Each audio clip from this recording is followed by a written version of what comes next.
Bonjour à tous. La politique a été finalement toute une grande partie de ma vie.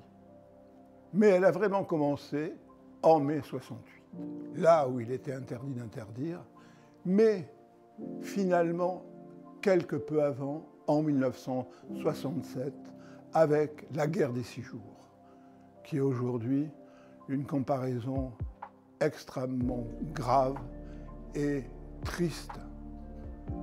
En 1967, on n'avait pas Internet et j'avais installé dans ma chambre à la cité universitaire les cartes d'état-major pour indiquer l'avancement de la situation. Et tous les étudiants venaient voir l'état d'avancement de la situation. Quelque temps après, ce sont les élections de président à la cité universitaire.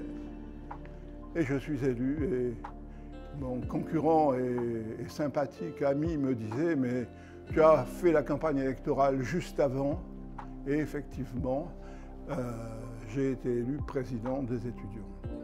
Je voudrais revenir par les temps qui courent aujourd'hui pour dire que quand on parle au Moyen-Orient de génocide, de pression, que les parties concernées, Gaza, Jérusalem-Est, plateau du Golan, Cisjordanie, Israël, dans la plupart de ces périodes, la population a augmenté, multiplié par 6. Ce qui fait que quand j'entends pression et génocide, ça me fait très mal. La deuxième étape date de 1982-1983.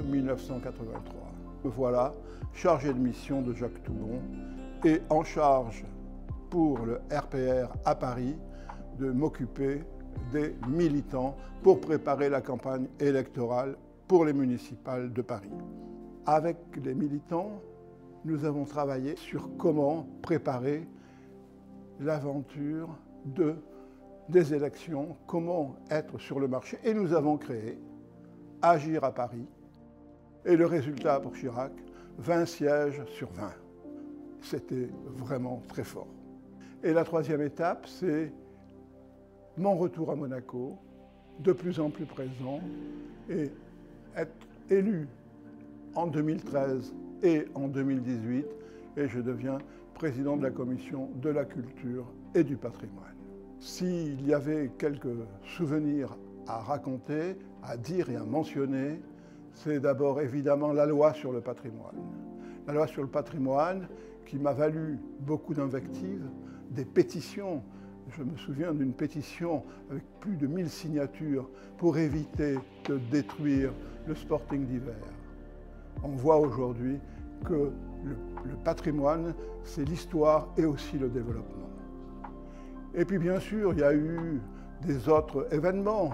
Par exemple, la Nuit Blanche, dont on se demande pourquoi, malgré son succès, elle n'a pas été recommencée. Et puis, évidemment, l'appui permanent à toutes les institutions culturelles qui sont à Monaco, comme je l'avais dit et écrit, un investissement et non une dépense. Et puis le dernier point de la culture, c'était effectivement mes relations internationales, à la fois en Corée du Sud et ensuite en Inde, après le sommet du G20 qui a été piloté par l'Inde, où j'ai eu la chance, le bonheur de participer et d'être invité à l'inauguration des relations culturelles Inde-France. Voilà tout mon parcours politique qui continue maintenant avec des livres, mais d'une manière différente. Je vous remercie.